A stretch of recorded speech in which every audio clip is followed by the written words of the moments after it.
how in the world did I actually draw this elephant? I mean, there are so many different techniques that I used that was way outside of my norm. So I will share a tidbit about some of the tips and tricks that I used for this elephant. Now, as a background, this is actually Tonka, the Knoxville Zoo elephant. He had passed away he was about 46 years old. They had to actually euthanize him because he had an infection in his leg and he wasn't recovering well from it. So they had to put him down, and it was really pretty upsetting too, because I actually grew up getting to see Tonka, and then my son a couple years ago actually got to see him too. So I was thankful that not only did I get to see him as a young age, but so did my son. So what I chose to do was reach out to the Knoxville Zoo and ask if I could donate an original picture of him. So they of course said yes, we would love it. And so then I spent a long time. This took me about 10 hours to complete, working on this 11 by 14 size here. And the techniques that you can already see that's happening in this ear, because that ear and then the front part of the elephant is the huge focal point. So I wanted to really make sure that everything was nice and detailed as best as possible. So I ended up using a variety of different ways and different techniques. So you can see I'm using some of that Gamsol mineral spirit oil to kind of blend some of those first couple of layers, and then what I'll do is use one of those electric erasers to erase some of those textures. You can see they're like veins almost, and then I go over the top with some color pencils to kind of create that rough texture look. And it also has some of those lines, almost like lines that you can see in like water lines, in the rocks and stuff. So I really just I played around with a lot of different tools and color pencils and different techniques. I also used the slice tool to be able to etch in some of those more emphasized, highlighted details as well. And this elephant, the picture of this elephant had a lot of dirt on him, so I definitely incorporated those colors because I thought it was just such a unique, vibrant, different kind of way of drawing an elephant rather than just the typical gray looking elephant that you would see in most pictures.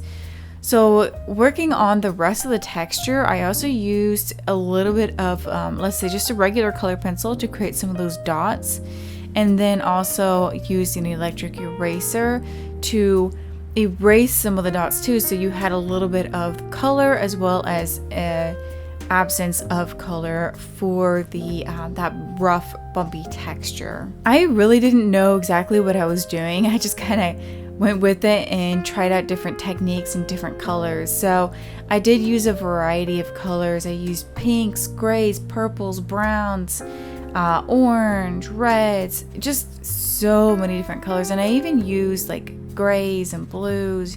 Just a lot was happening here. And so what happens too is some of these creases that you can see are really heavily emphasized, right?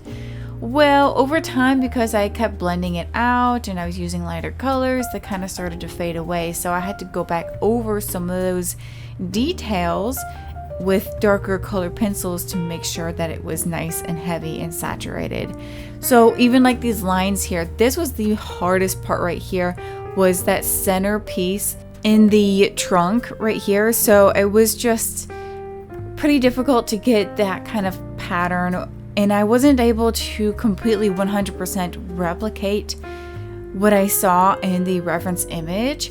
However, I did come up with my own little way of doing it. So I actually did trace some of the pattern on there, but as I started to kind of work through the texture and the pattern, some of that tracing just kind of disappeared. So I just went with my instinct and I ended up just replicating as best as possible. But of course, it's never going to turn out 100% like the actual picture that you see, and that's okay because this is my interpretation. It's my artwork here, and I'm not trying to be one of those photorealistic artists. That would take me hundreds of hours. I don't have the patience for that, and I just really wanted to create my own touch for Tonka so that I could donate something that is of my own work. So the eyes here, there's not much going on, but it is very heavily saturated. So I just worked on making sure that I had the nice eyelashes as well as the nice creases that were happening. Now you can see the ear and then the trunk itself have different coloring because the trunk is lighter since the light is actually shooting right straight onto his face rather than at an angle. So the ears, both ears are darker, and then the trunk is lighter, and you'll start to see that as I keep working on it and go to the other ear. And so I did actually get to donate the original drawing as well as create some copies for the caretakers that took care of Tonka. And when I went up there, I took my son with me, and we just both got to go and donate the picture, and then they let us in for free to the zoo. So my son was super excited about that, and he got to go run over to all the different animals. And what was awesome was that a lot of the animals were actually out at the time because it was a little bit more in the morning and it was kind of a fall time. So he got to see the bears out, he got to see the tigers out, and all these other different animals, and he just had so much fun running around, and it was really rewarding ultimately just to get to see my son really enjoy his time completely for free. And I didn't know what to expect when I was going to go donate the picture, so it was a nice surprise to be able to get that opportunity, and I'm so grateful for everything that they've done. So thank you, Knoxville Zoo.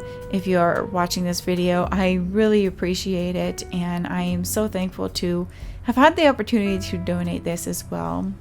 So the texture that's happening in this the forehead area, I definitely used a lot of the electric eraser to create some of those highlighted bumpy features, and then I went through with a pencil, kind of darkened and outlined some of those white areas. That way it looked like it was more of that dryness, the dry texture that you can see, and it almost looks a little bit like how those dry rocks are in a desert, that kind of effect. And I really thoroughly enjoyed getting to do that and work with that pattern. It was very tedious, but I think it turned out really, really great, and ultimately I think it really does look like a realistic elephant because of that. I think my favorite part about drawing this elephant was getting to draw that left ear, the very first part, because just when it was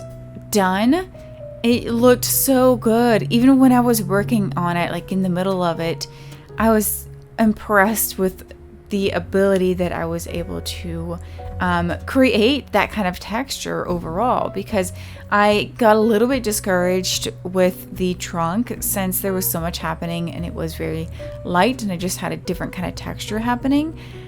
But I think all the rest of the parts really redeemed itself in the end, and I just thoroughly enjoyed the whole process, even if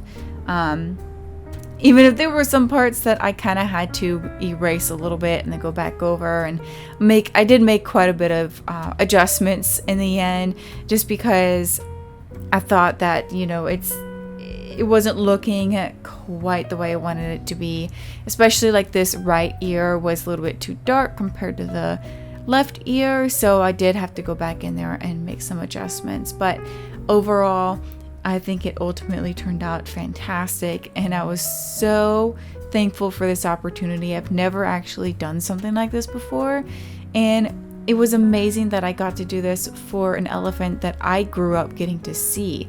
So it was very personal to me at the same time. And we're almost done here. Thank you so much for watching, and don't forget to like and subscribe. And if you want to learn more about how to draw, check out the links below, or just check out more of my videos. But thank you so much. I will see you in the next one.